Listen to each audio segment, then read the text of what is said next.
Hi, everybody. I'm so excited to welcome you here today to our series where we're interviewing Argentinian founders and foreign founders who live in Argentina. I'm Nicole and I'm a content creator. And today, as you can tell, we're doing this interview in English as we have a very special guest who is originally from the US and she lives in Argentina and has an incredible business that is women's slow fashion footwear. And she's going to tell us more so that I don't mess anything up as I'm describing it. And so let me introduce her very quickly, and then I'm going to hand the mic to her and say, welcome and thank you for being here. And so today we have Katherine Theobalds, who is the founder of Zou Xou shoes.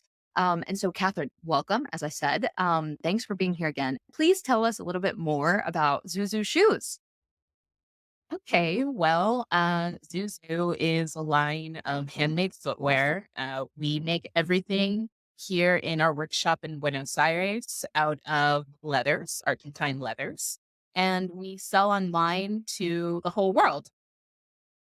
Well, oh my gosh. Okay. I have so many questions. I mean, your shoes are beautiful. I'm going to be sure to link to your Instagram in the description of this event, so of the interview, so that everybody can check them out. But I would love to know, like what brought you to Argentina in the first place, as I'm sure many people are wondering. And then also, what inspired you to create this line of footwear? Okay, well, love brought me to Argentina. My partner of 13 years is Argentine, and we met in New York City. And at the time, he was a musician living in the city. He'd been living there for a while. And somehow he convinced me to move to Argentina. I don't know how it happened, but he convinced me to move to Argentina.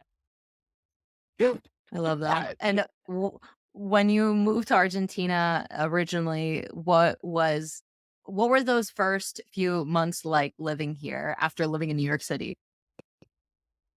well, they were definitely not what I was expecting. I mean, full disclosure, I didn't like Argentina when I first visited. It was probably like 2011. And yeah, I'd been like going off of like what people were telling me. Oh, Argentina or Buenos Aires is the Paris of Latin America. Um, and I was expecting a very European like country in many senses of the word. But I was a little bit disappointed. I was very disillusioned to discover that there wasn't like a lot of economic stability. Hmm. So it wasn't like some place that I could easily just get a job and work.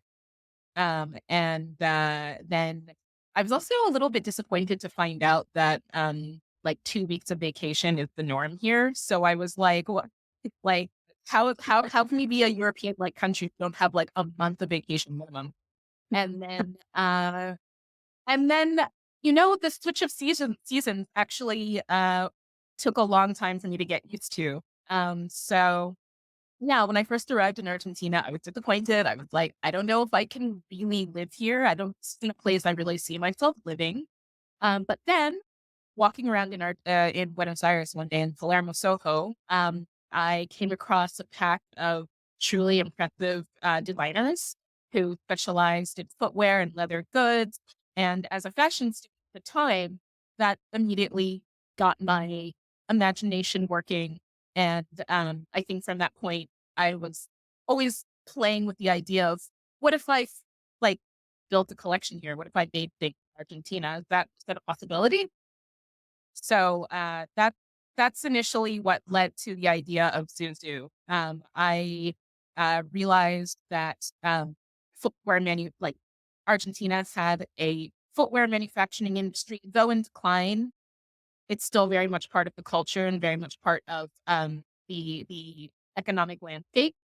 And as an independent designer, it was something that was, in a lot of ways, more accessible to me, versus proposing the idea of starting a shoe company, manufacturing in a place like China or Italy. I would likely have been faced with like very high minimum of quantities that would have been a barrier to even getting started.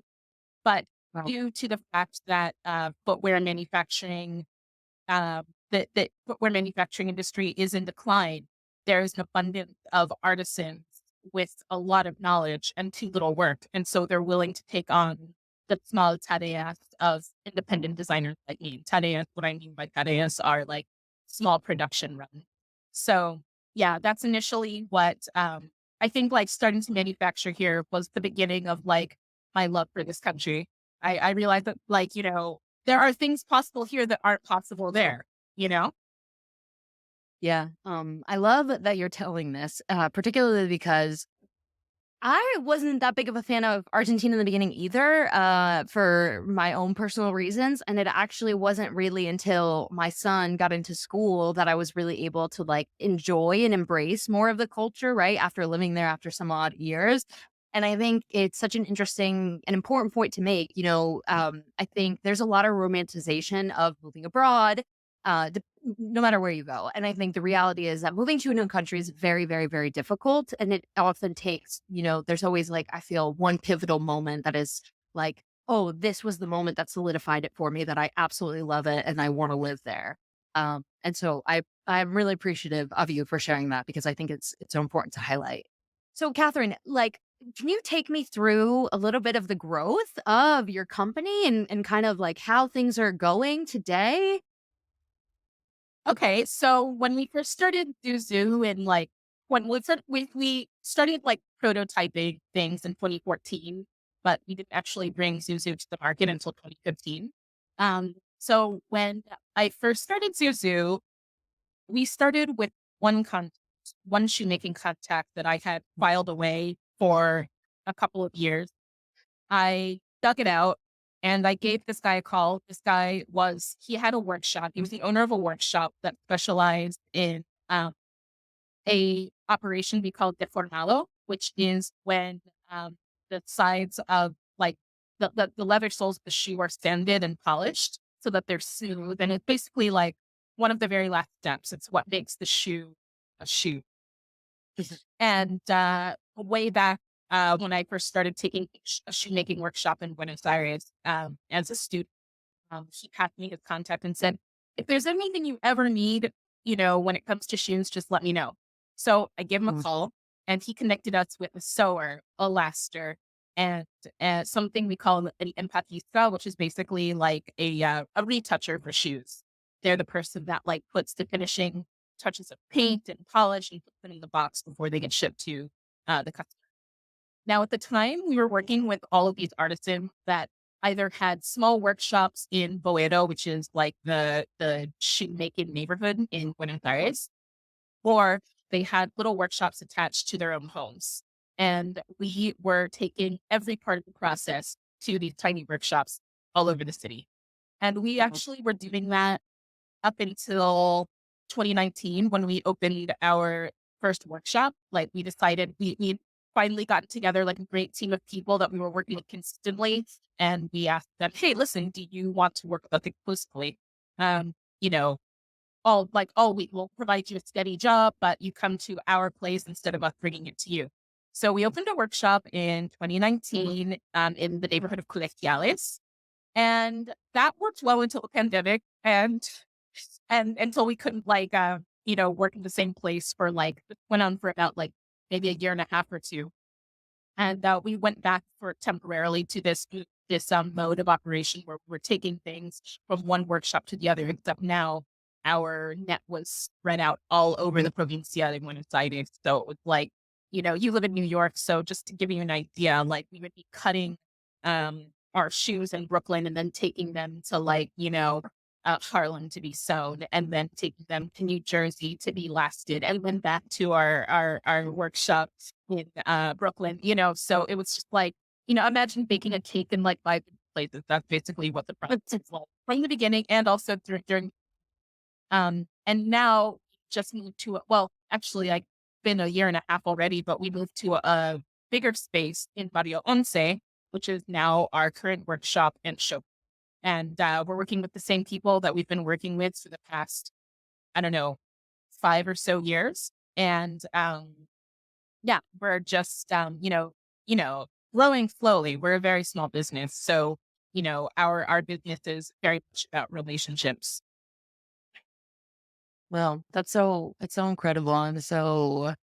It's so fun to hear like how this has grown. And I think the fun part about interviewing people who have like tangible businesses instead of, a software or an app that they're building is that there are these other logistics that are a part of it, right? And I think it's just so fun and inspiring when you get to see like how people have been able to connect the dots across these different places and like, having to go through, maybe like figuring out what's the best way to bring them together. Like, where's the best place that I can then build my original workshop or host the original workshop and like moving from there. It's just it's so fun to be able to like hear about that and see that. I'm sure it wasn't fun in the process, of course, but and it's fun to Well, learn I mean, about.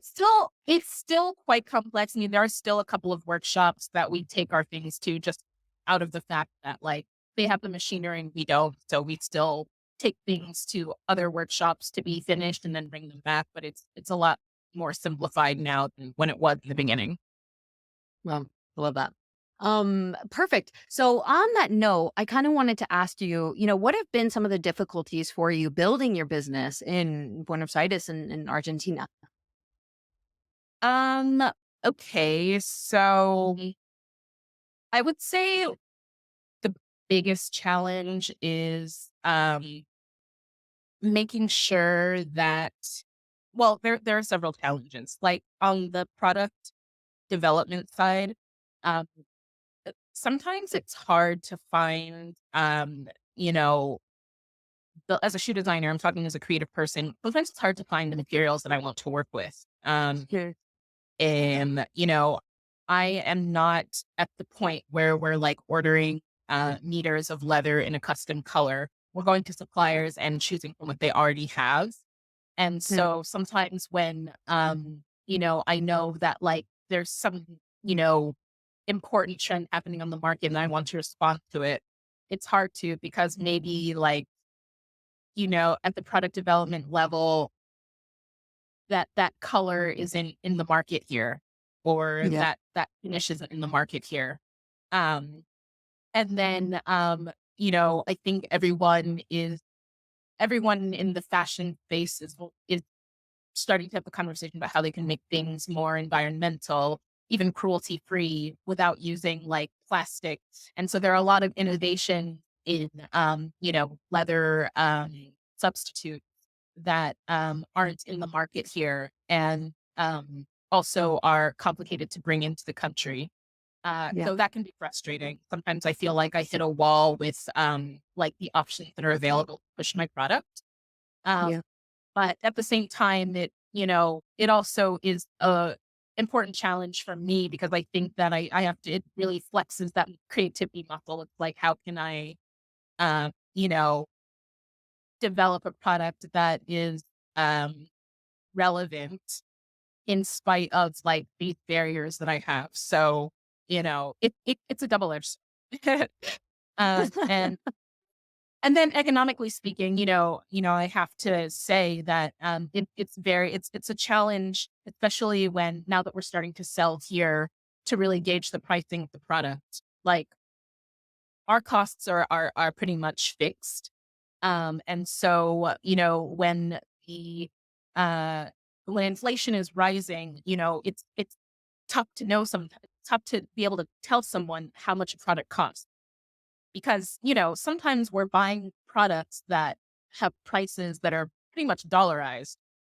Not to say that we buy them in dollars, but to say that their price is like without fail increasing with inflation. And that makes it very hard to set a reasonable price for the market. You understand what I mean? So, Yeah. whether it's constantly adjusting prices or, telling a customer a price one week and then having them come back to you and like having to reformulate that price, that is a very, very big challenge selling here. Um, and yeah, just, since we've been working with the same team of people all along. Um, we all just have this understanding that, whenever it's time to increase wages, we have a conversation and, whatever they need, we give to them because they're the core of our operation. So we just want to make sure that, they're their lives are good and sustainable working with us. Yeah, that definitely is a difficulty. And I think not even it's like a countrywide problem, right? Because you can see that in the supermarkets as well. Sometimes they don't know because of these changes in inflation. How should they price it for tomorrow, for next week, and how does that Right. impact, their profit and the revenue that they're bringing in? Um, I would also love to piggyback that with asking you, what are sort of the best things about building in Argentina? Um, well, I would say like something that I run the business with my partner, by the way. I would say something that we are very proud of is just like, even though our team is small, like we have maybe like a team of five. But like, even though our team is small, we just feel very proud of the fact that we've been able to provide steady employment, especially throughout the pandemic. And yeah, just like being able to provide jobs and offer some sort of stability, even if it's for a small group of people, that's something that has been rewarding for us. And it's also just like going back to like the relationship part of it, like building like these long term face to face relationships with the people that make our shoes. And also, like, I don't know, like, also going back to what I was saying before about like, okay, the footwear industry is in decline. There are all of these out of work artisans who sometimes have done construction work at different points or sometimes have driven taxis. I would always say, like, if I want to find like a shoemaker, I just have to ask a taxi. Sorry, I just have to ask a taxi driver because they either were one or they know one, you know? Yeah. And it's happened. It's happened a couple of times. So yeah, just like, but that aspect of it being like, okay, yeah, there are these people that have like this incredible skill, incredible talent, but there isn't enough work for them, and they're willing to work with a small designer like me. It's like the scrappiness of something is something that I really appreciate about like making shoes here. I mean, it's very, very scrappy, but it works for us.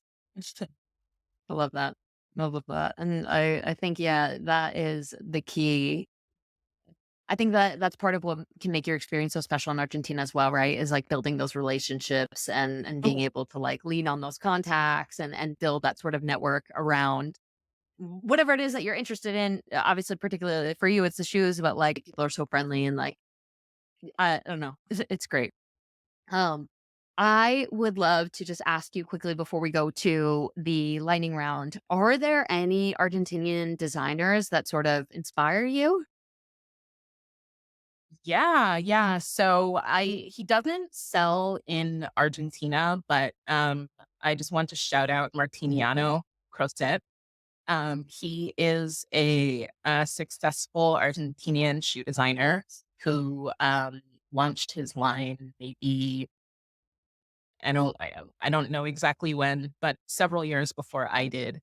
And he's an independent designer just like I am, but he makes a beautiful product and he was gracious enough to sit down with me before I'd even had the idea for Zou Xou and tell me about what it's like to like make shoes here. And he's always been like my I guess you could say like role model of what success looks like making shoes in Argentina. Like it's a very specific thing. Like he makes something in Argentina and their shoes, and he sells them outside the country, and he's done very well with it. So yeah, that's one of my biggest inspirations. Amazing. Thanks for sharing. Okay, Mhm. cool. All right. So now, how I like to finish these interviews is to do a quick lightning round, which are just like four general questions around things that are very Argentinian to see, this or that. So let's kick it off. Okay, Chorizo o morcilla? chorizo, Perfect.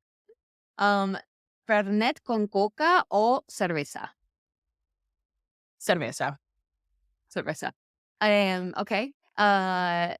Pasta frola de membrillo o de batata? ooh, membrillo, Membrillo. And what is your preferred sandwich de miga? ooh, palo con queso. o Oh, tuna con aceitunas. okay. Okay. This is a first. This is a first. People have not been saying these, so thank you. Thank you. Oh, and I forgot to ask you very quickly, what is the best or your favorite place that you visited in Argentina? Iguazu Falls, Garganta del Diablo. Oh, yes. Yes, so Yeah, beautiful. so yeah. Oh my god. Perfect. Actually, you know what? Okay, I was actually wearing this when I went to La Garganta del Diablo, so that is very funny and timely that you're saying that. Well, Catherine, I really want to thank you for your time today, for sharing, your insights about the difficulties and the really great things about building in Argentina. And I really appreciate getting to learn more about you and learning more about the company. So I want to thank you so much for being here today, for being my first interview in English. It's been really great. And so we will be posting this on YouTube and on Spotify. So I just want to say thank you so much. Amazing. Thank you for having me, Nicole. It's been a pleasure.